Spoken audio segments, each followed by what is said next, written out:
Welcome to the latest article from Clive. God inspires, so I carefully write them down to share them with you. Remember, fear is just the lack of faith. Our article is entitled Quintinium. The old Roman soldiers and commanders had been relaxing one evening. Discussions were friendly, memories were being relived, when someone had turned to Longinus and asked him as to what stood out in his mind. That one event, that thing, that happening. Surely you have had many, as you have long served Caesar and multiple campaigns and in many places. Come on now.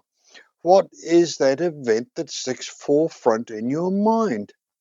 So he told them of his experience with one Jesus of Nazareth and his crucifixion.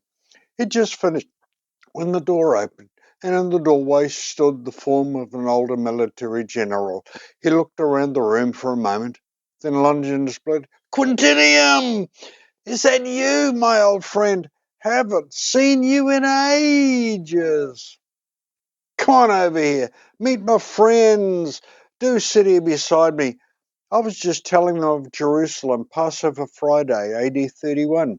Where I had three to crucify. But then the King of the Jews, as Pilate called him, was most unusual.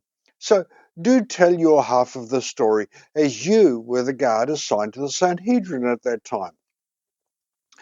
Quintinium took a long sip of cool water from the goblet placed beside him, straightened up, cleared his throat, and began. "I hear that Longinus has brought you up to where I come in, it seems. Well, we were assigned to the Sanhedrin. Usually an easy job, just stand around, people watch, look menacing, and sure no trouble. Well, that Sabbath morning, 6 a.m. start, we arrived for duty, usually a very low-key stand around all day as they conducted their religious services, and then home again. But this morning we found the whole Sanhedrin locked in an impassioned meeting already, in turmoil, almost in panic mode. They had just got this Jesus of Nazareth killed by my friend Longinus, but Joseph and Nicodemus had given him a regal burial. But what would happen if he rises from the dead on Sunday? Or somebody empties the tomb and then spreads the rumor? We'll be worse off.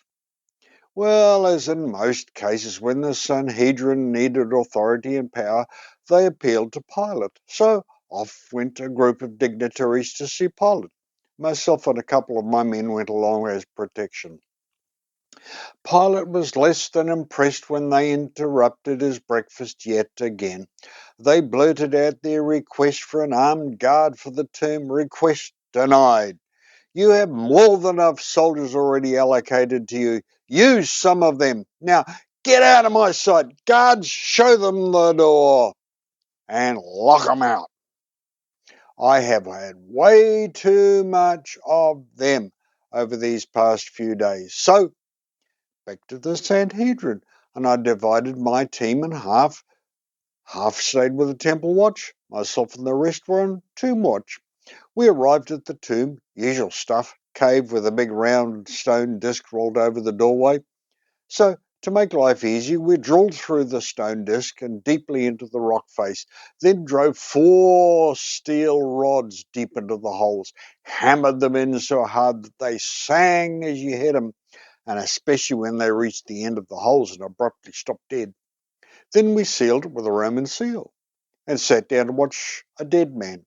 Just as bad as watching grass grow. I kept my eyes observant for anything out of the ordinary. The men chatted, played dice, gambled for pebbles that they'd collected from off the ground. Lunchtime came and went. Evening meal came and went, and the grass grew a wee bit more. Evening shadows started to draw in, so my men lit a fire to cheer us through the night watch, while we could still clearly see everything as started to settle in for a boring night, and the grass went to sleep and ceased to grow. Just as we were relaxing into a boring evening watch, suddenly a bright and powerful being appeared at the stone disc, Another violent earthquake. He grabbed the top of the disc and he yanked hard.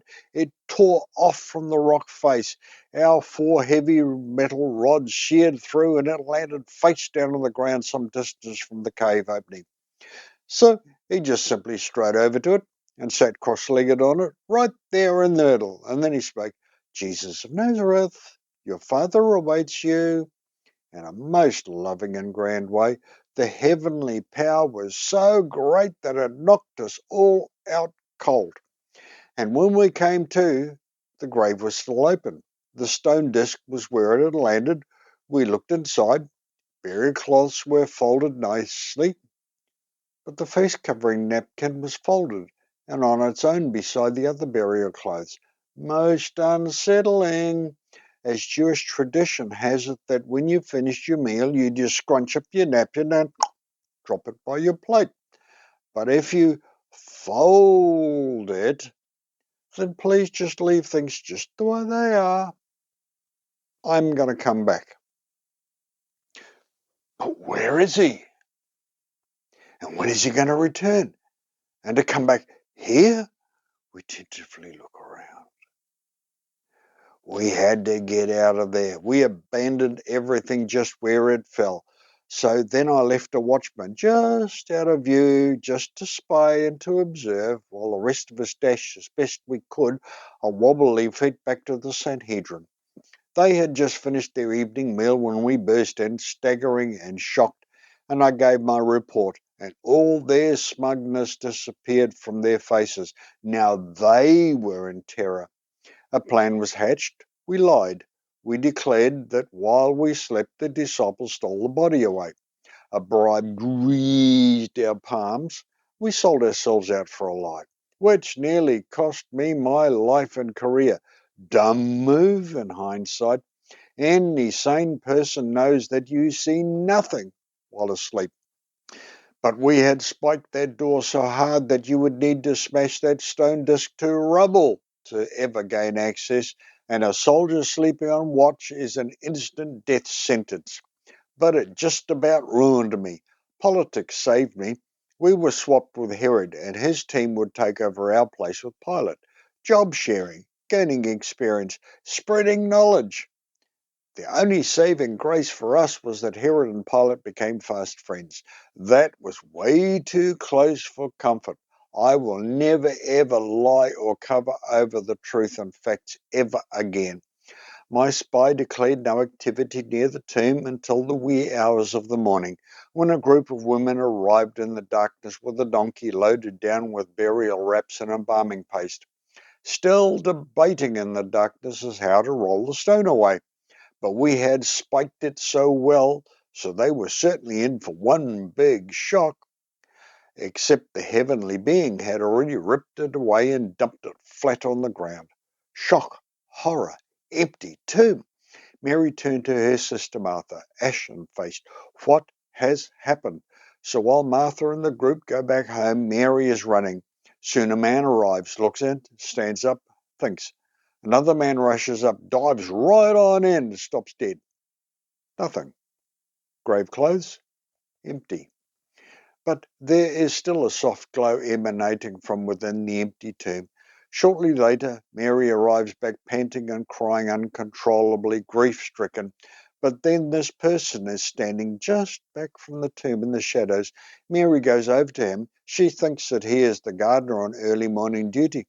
So she pleads with him to tell her where the body is, because she wants to take him back home to Bethany and to bury him in the family plot where her resurrected brother Lazarus has been. The stranger just said one word, her name, Mary. She immediately knew that it was the resurrected Jesus. He was not dead. He was alive. She immediately collapsed to her knees, gripping his ankles, and worshipped him. He is not dead, but alive. Scary, but true. And I agree with my friend Longinus. Truly, this man was the Son of God. From Mark 15:39. Signed, Quintinium. It's been so nice to share this article with you, and we look towards to meeting again. Thank you for these precious moments of your time. Thank you for watching, and thank you for sharing this with friends and family. He is alive. He is not dead. So that's why I love